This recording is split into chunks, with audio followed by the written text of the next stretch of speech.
welcome you back into our conversation with Reverend Allan. It's been a long season of break, but we thank God because we are back. And I'm sure that it's going to be good, it's going to be better. We are trying to venture into other territories that we did not venture before. I pray that we go together. Welcome, and let us journey in this journey together. Conversation with Reverend Allan. Baraka. Hello, and how are you? I hope you're keeping well in these challenging times. We shall pull through. I invite you to journey with us as we look at agony in marriage, and we delve into the deeper issues in marriage that we face but we are afraid to talk about. I invite you to journey with us as we look at it in deeper and meaningful way. By the end of it all, we shall come out victorious. God bless you. Hi everybody, we are back with Conversations with Reverend Allan. It's bigger, better. 2021 is a year we are going deeper to discuss with issues that cannot be spoken.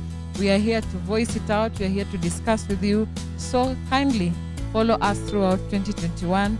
Let it be a journey of engagement, a journey of speaking, a journey of sharing our life-to-life experiences. So I am your moderator, Vivian Kibeu. Hope you like our Facebook channel, our Facebook page, YouTube channel. We are just going to enjoy. Toodles.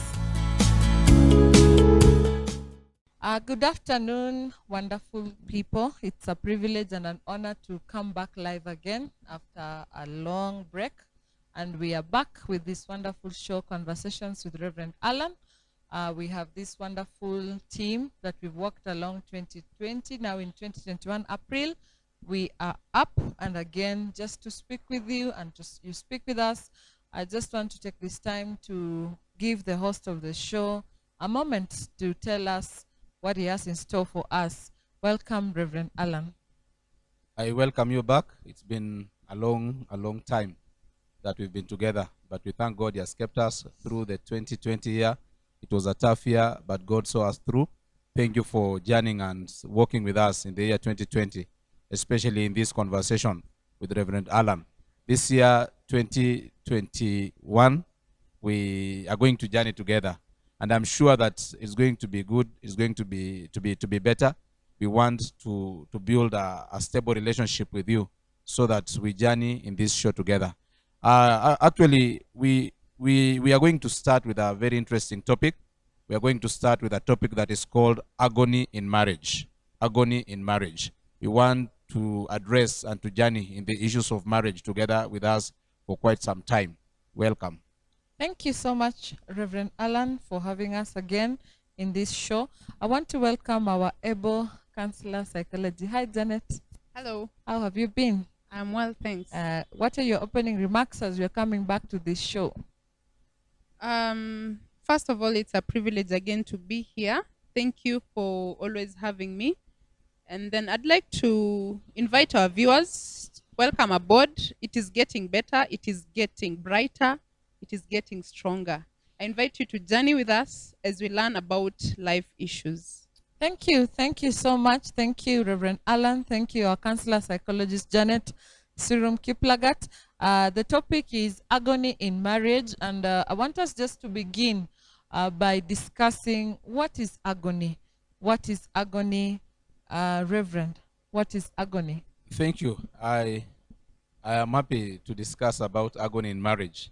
And even before I speak about what is agony, I would love to say what is marriage, so that it can help us to know whether there is agony, because agony is a negative happening, and you cannot define any negative happening unless people understand what was to be the original or the positive.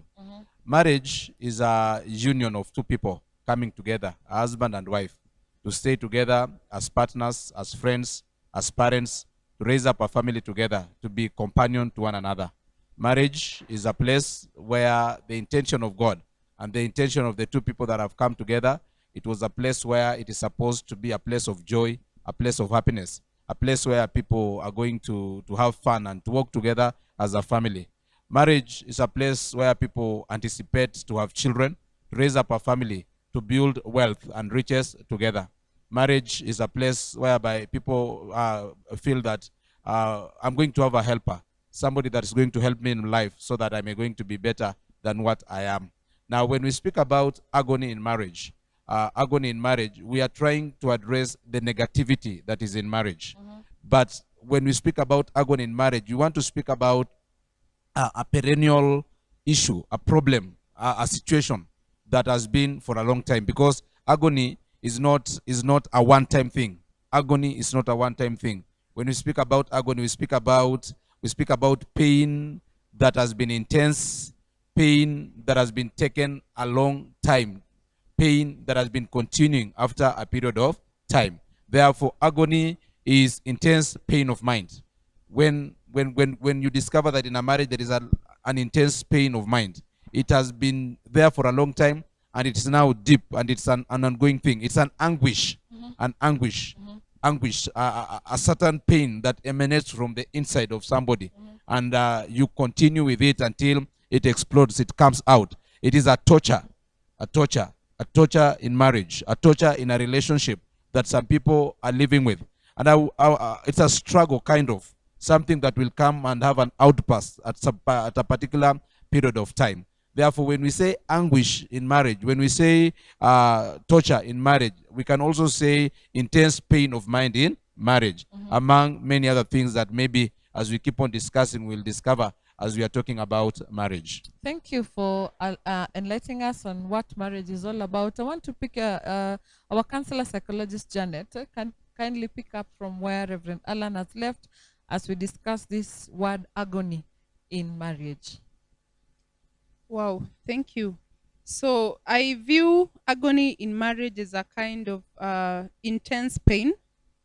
There must be pain there. It is a kind of intense pain that inflicts us in a way that can be emotional, it can be physical, it can be social, it can also be spiritual, and it can also be financial. And the worst part of it now, the agony comes with some feeling of helplessness. In fact, it causes a person to have a learned helplessness. A person feels defeated, and a person feels hopeless. But the issue is, it grows with time. If this agony is not resolved, then it may lead to a breakup. Wow.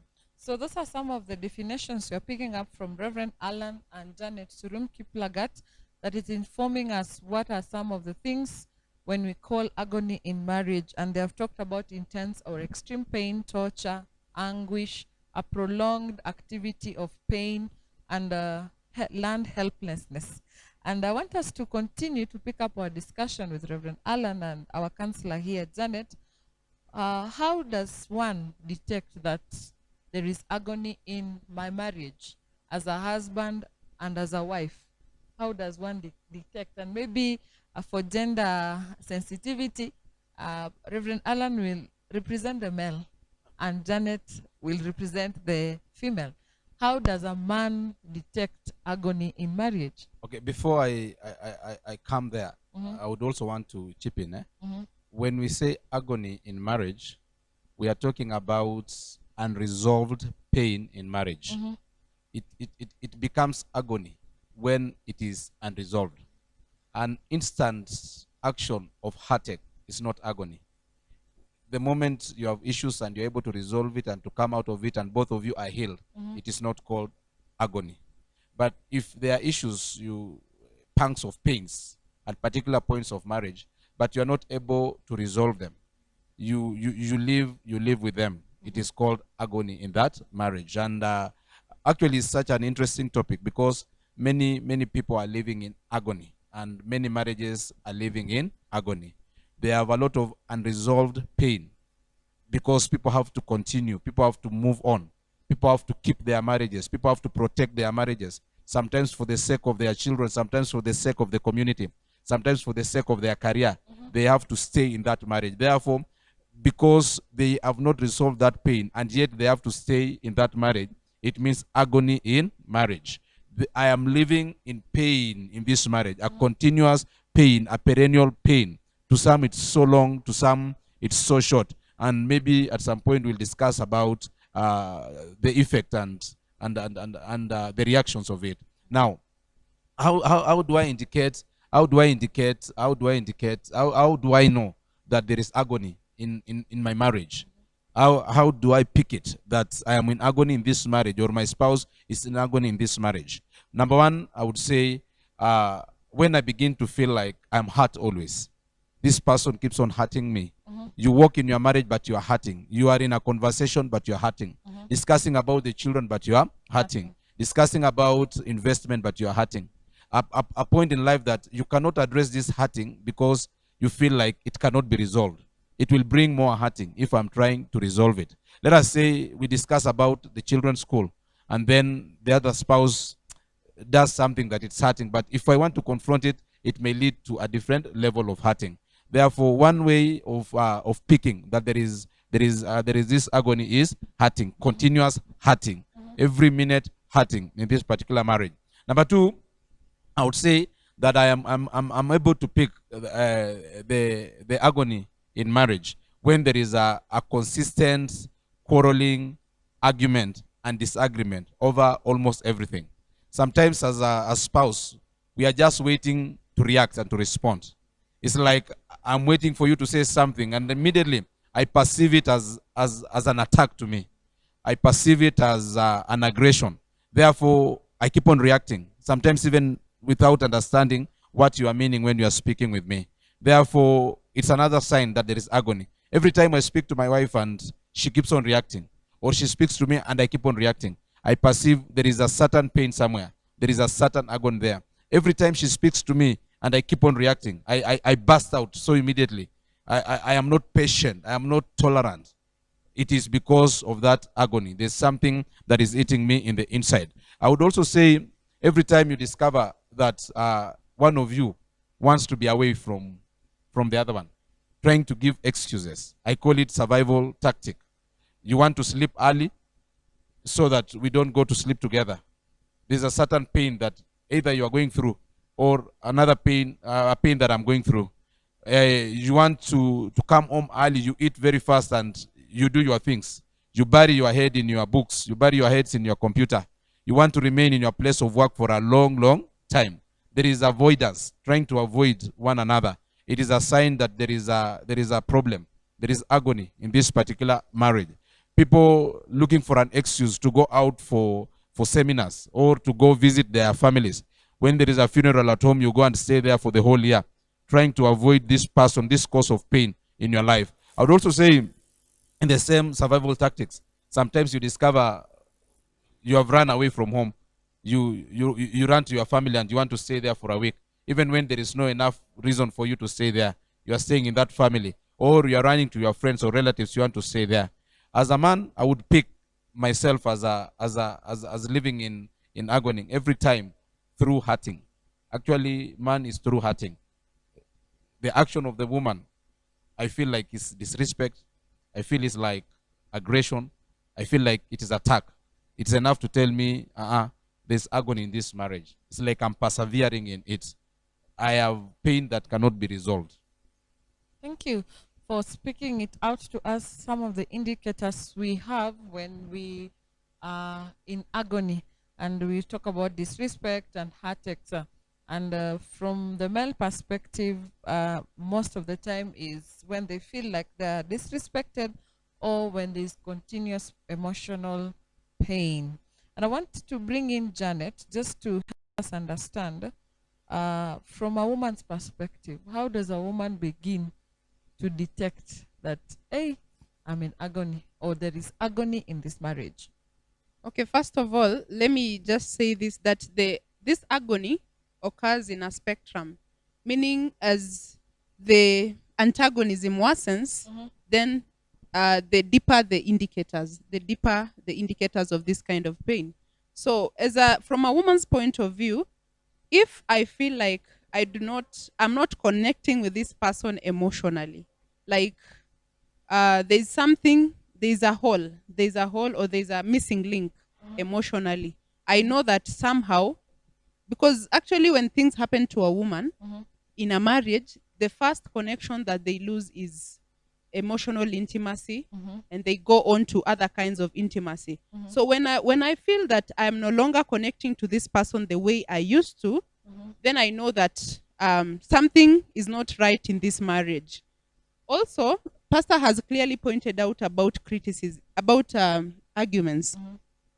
If we are always arguing about the same thing, and this man clearly wants to put me down, you see, there's an argument where it's not about a competition, but there's this argument where you want to be placed in your place. I don't know where this place is, but every time we are arguing about the same thing, over and over again, there is agony.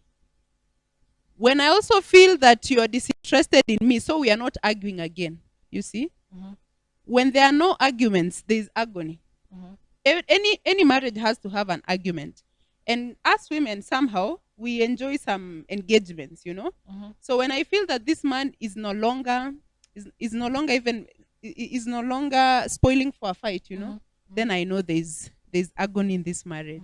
Also, a lot of criticism. Assuming you're a housewife, someone comes home, the first thing they find is the house is messed up. They start from there. You cannot even keep this house clean, what not. They cannot see how you ran through the day up to that point. The children have eaten, things like that. So constant criticism also leads to agony in marriage. And of course, suspicion. When I begin suspecting that my husband is going out or is doing something fishy, when I cannot even access their phone, like their phone is always with them, to the bathroom, everywhere, I know there's agony.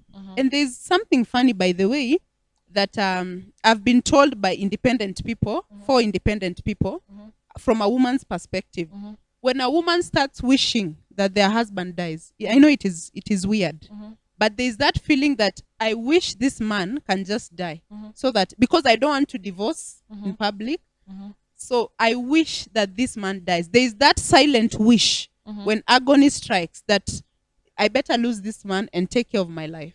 Yes. Wow, those are very deep issues that Reverend Allan is and Janet. Okay, maybe I allow you to interject, please. Before you close it, there, apart from an individual perspective, other people outside the lives of the married can easily pick that there is agony in this marriage. They can easily pick. One of them, you will discover that somebody's spouse wants to speak with you on phone for a long time. He wants to engage other people for a long time. And you would wonder, where is their spouse? Where is the other person? Where is the family members? As this one is engaging me for all this long time. And even as you are talking with them, you will pick. You will see some level of admiration to other persons. Maybe the wife admires other people more than the husband. Even when they are talking, they say, hey, wish my husband would have been like you. Wish my wife would have been like you. You would know that this wife or this husband is in agony, and there is agony in that marriage. Another thing that you would pick so easily is cheats. Cheats in marriage. Cheats in marriage is a behavior, but it is normally an excuse in behavior. It's a behavior that is an excuse of something. Cheats in marriage is not a pleasure. It's never an entertainment. It's always an excuse. It's a behavior that hides as an excuse. There is a certain dissatisfaction that I cannot resolve. Therefore, I resolve it by cheating. So if you see a spouse cheating, and if you talk to them, those who fear God, they will tell you, I have tried to handle this thing for a long time. I've been living in pain. So I was looking for a shoulder to lean on, so that I may be able to deal with my hurting. Another thing that I would also want to say is running away. People want to run away. You see somebody is running away always. You find somebody in their office working long hours. Sometimes it's not a virtue. They are running away. You find somebody visiting everybody. It is like they are running away. Therefore, sometimes it's good when we take it from the outside so that we can also help them. Thank you. As maybe one of the detecting indicators in agony in marriage, as I moderate, there's the issue of not being grateful to your spouse. Everything is done to you and you take it for granted, or you don't even notice little changes. You are just there. Another thing is when the spark is gone. When the spark is gone, nothing excites you anymore. when this man or this woman comes, it's okay. If they come, if they go, it's none of your business. Maybe another thing I would want to contribute as I moderate this show is, if you want to detect that agony is in marriage, you look at every conversation. How does it leave you feeling? Is there a feeling of regret, a feeling of pain, a feeling of hopelessness? Is there satisfaction after engagement? Because when we are talking to each other and there is, when you begin a conversation with the one you love, you expect some sense of joy, some sense of encouragement. When this conversation leaves you discouraged, broken, hopelessness, there's that sense in you that says, I wish I could not have opened up. I wish I could not have started this conversation. Those are some of the indicators that are actually telling you that, hey, there is agony, there is intense pain, there is extreme pain. Sometimes the issues that you pick, when you were married, you were just okay, health-wise. But in marriage, you begin to have other issues like ulcer, high blood pressure, insomnia, lack of appetite. You're just there. Those are some of the things that you might want to address. Even as we speak about this topic, we are introducing agony in marriage. We take a short break and we'll be right back. Thank you. Please stay tuned.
I want to welcome us as we continue to lay a foundation on agony in marriage.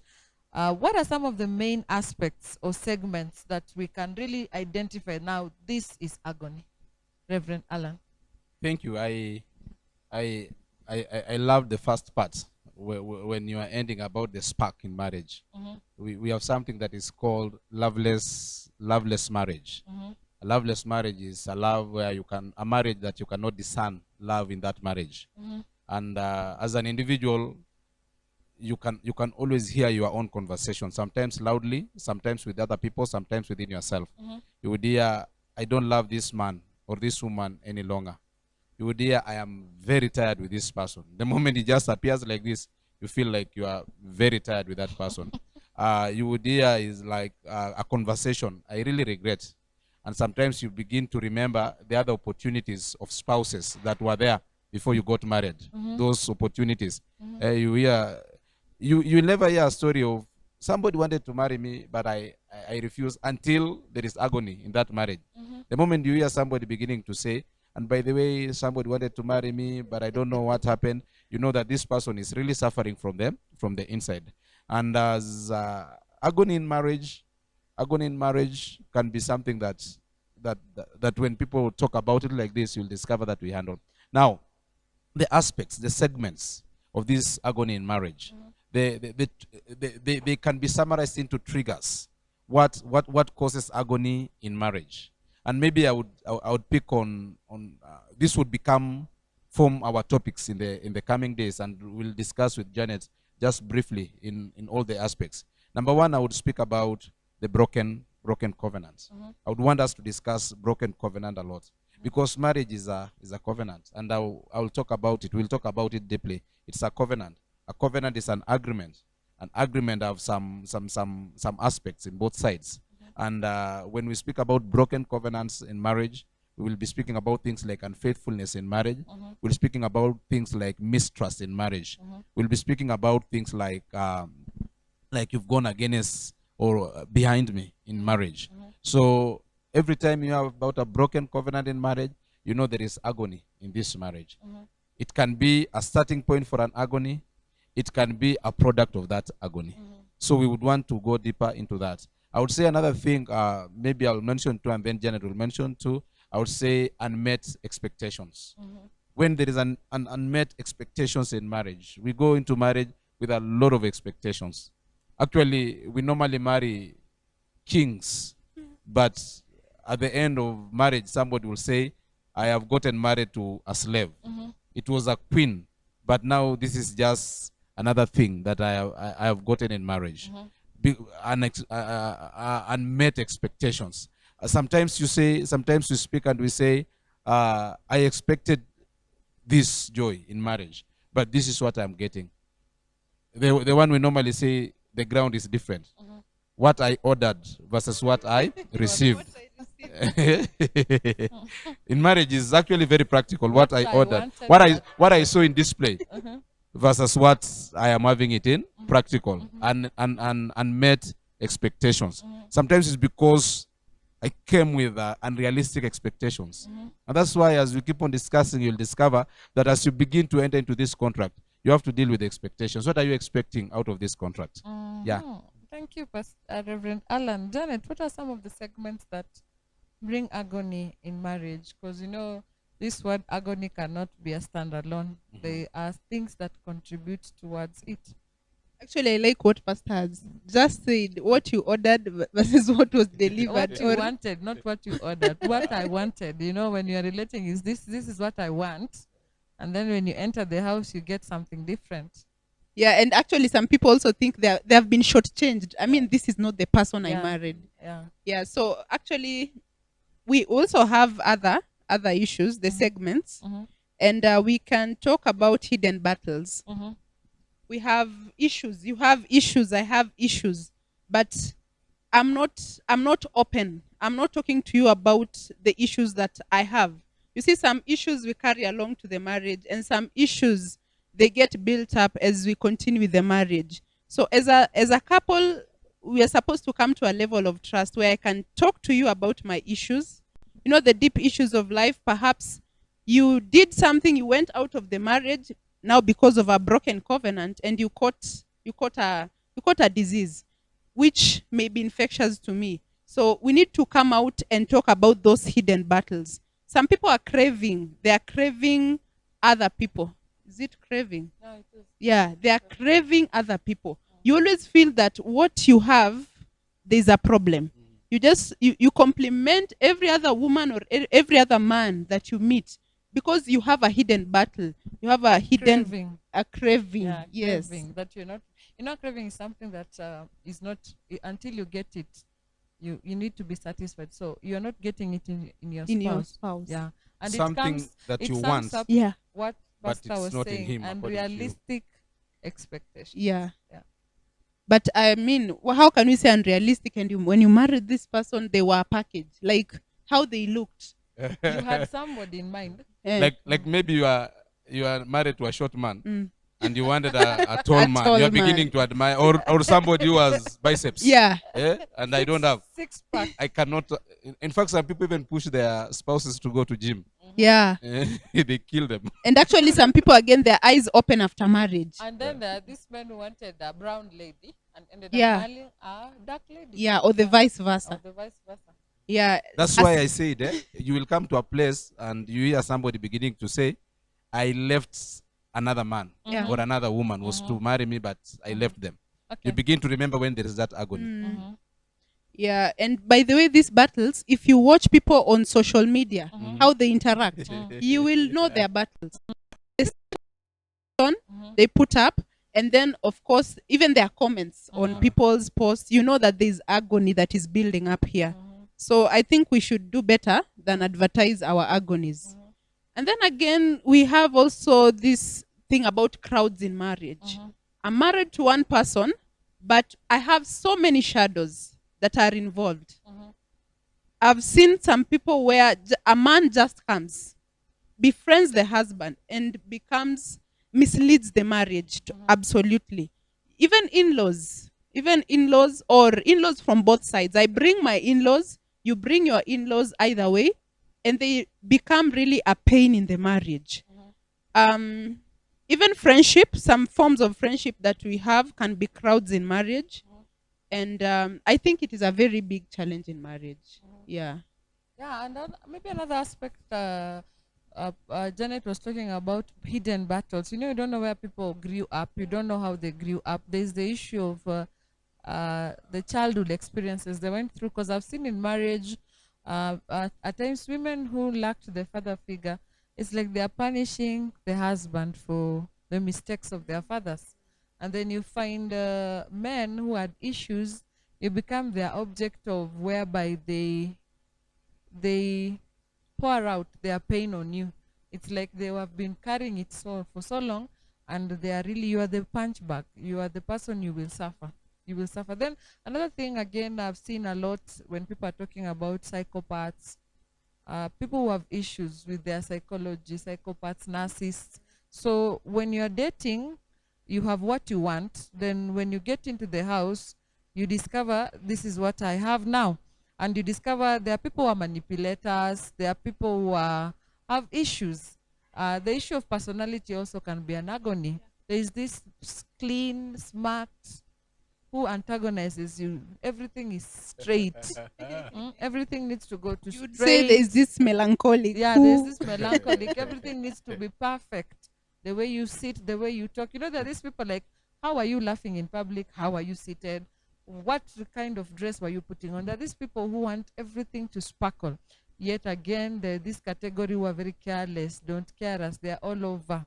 They really, again, it's good for us to understand our personalities, because personalities can also bring agony in marriage. Yes, Reverend. Yeah, like couples that are struggling to get children for a long time.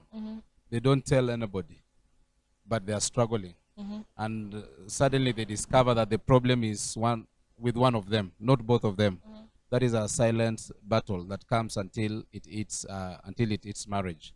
People who have different sexual orientations, yes, things that you cannot confess, but when they enter into marriage, they fight with it. Sometimes you get somebody telling you, what I've gone through in that marriage, I have really put up with it for a long time. Silent battles, silent battles. And when we speak about crowd, I am sure one of the things that we would want to handle also, jobs. A job can be a crowd. Even ministry, church can be a crowd. There are people who literally their life is church. Their life is church. It can be a crowd. Wow. So, and many other things. We are building up a very interesting conversation, agony in marriage. And since we are just putting a foundation, I want to ask one question, then we are going to wrap up this show for the day.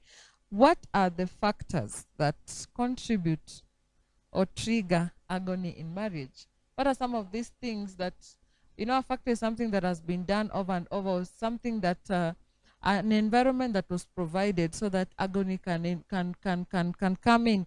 And I want us to discuss very candidly what are some of these factors that bring agony in marriage, because we want to discuss from bottom up.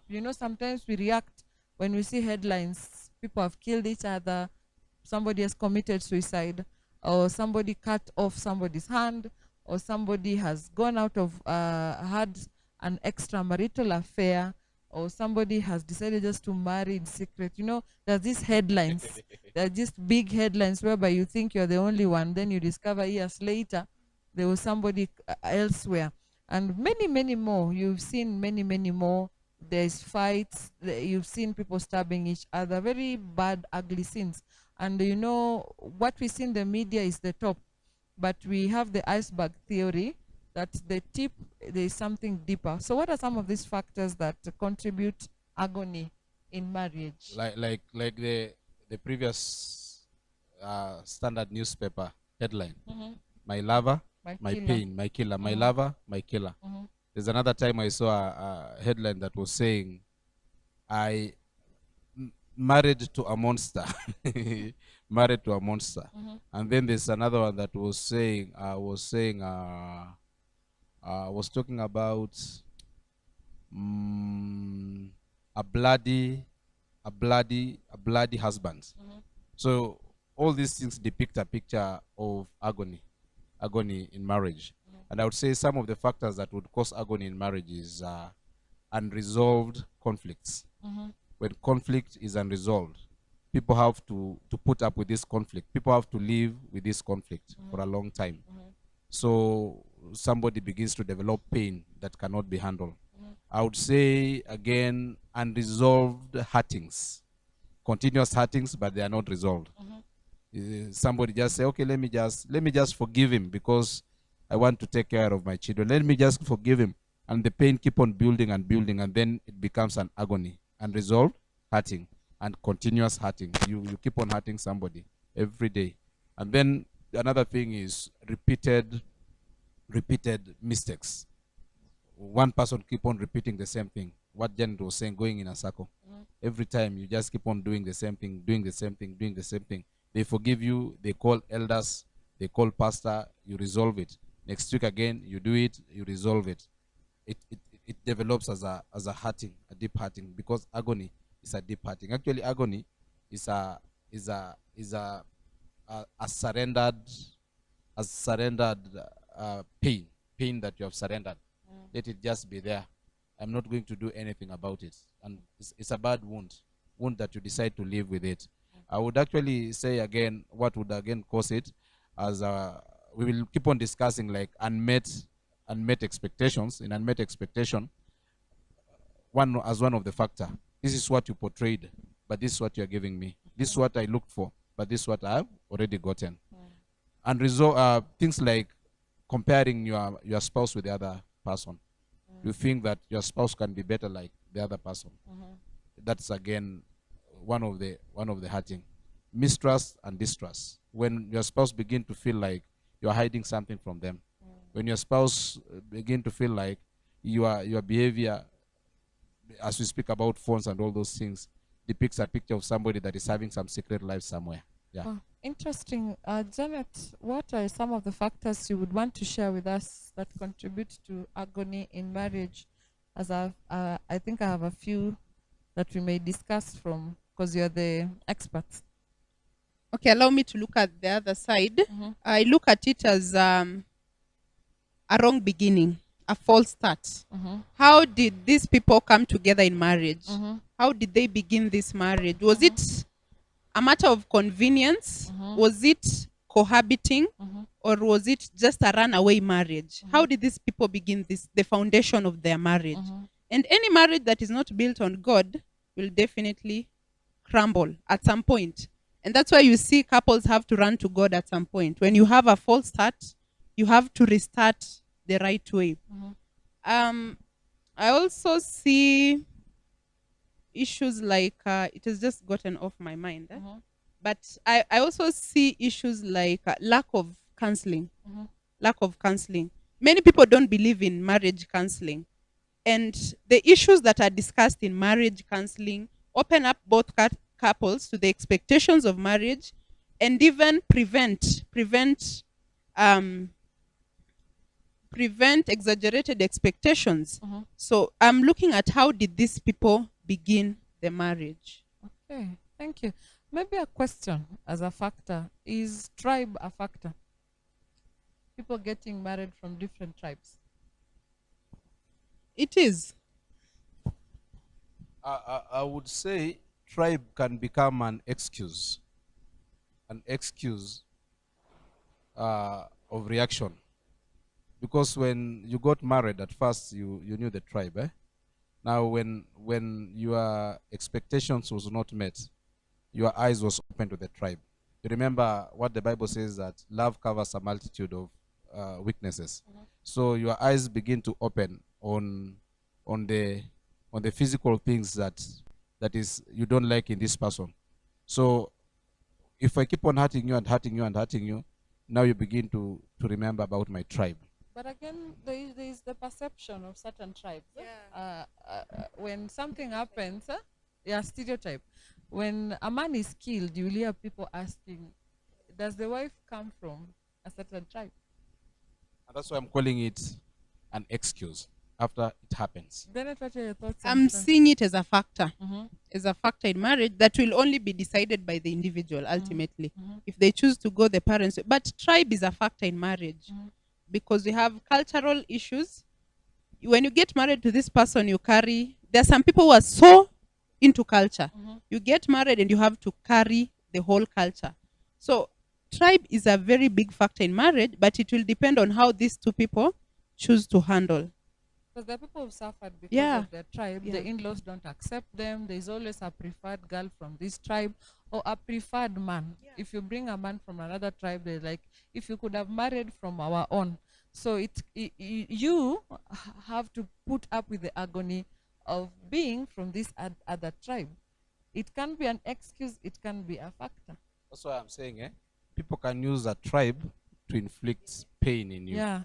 They can use it to inflict pain in you. Mhm, mhm. But I don't think, personally, I don't agree that tribe can be a factor, but they can use tribe. Mhm. They can say you should have married these people.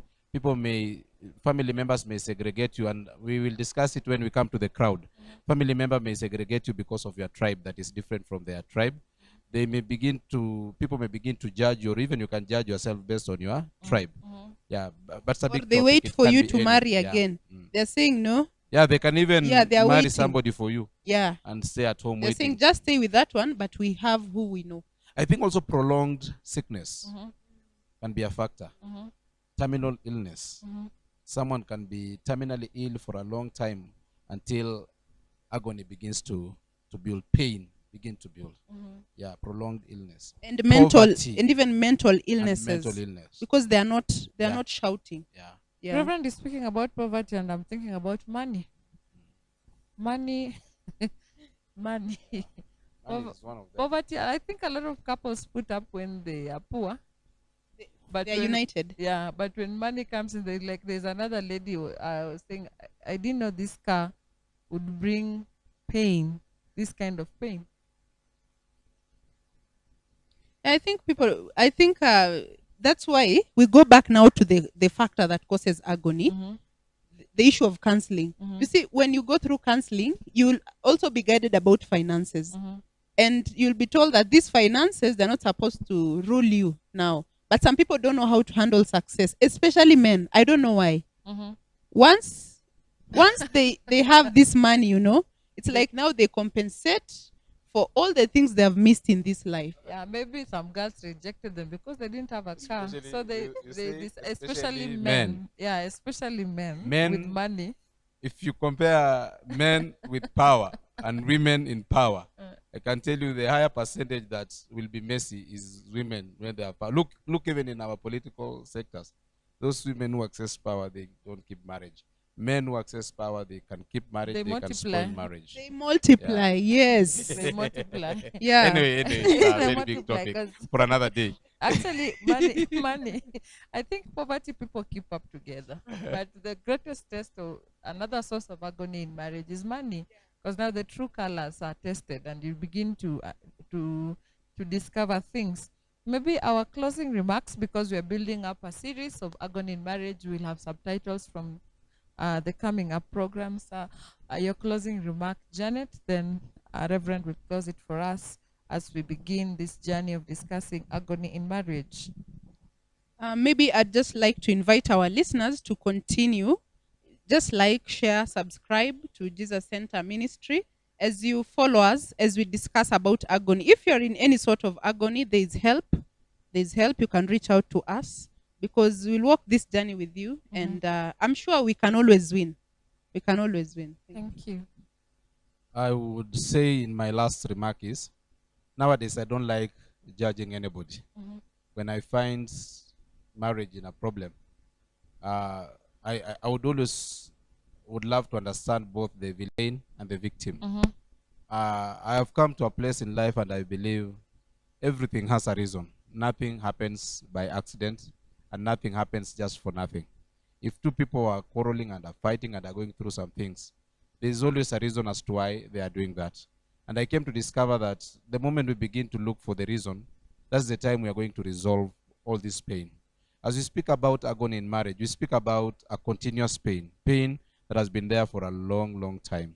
But I would want to tell you, sometimes it's because you did not get some help to help you deal with that pain. Agony can be broken into small hearts, and then these small hearts, slowly by slowly, can be removed until we don't have any hurting. There's somewhere we can start from, and that's why I want you to journey with us in the topics that are going to follow. Like next week, we are going to deal with agony in marriage, and under subtopic will be broken covenants. And our intention is healing. Our intention is restoration. And our intention is rebuilding. It doesn't matter where your agony has reached or where it has taken you to. But I know there is a solution. There is a solution.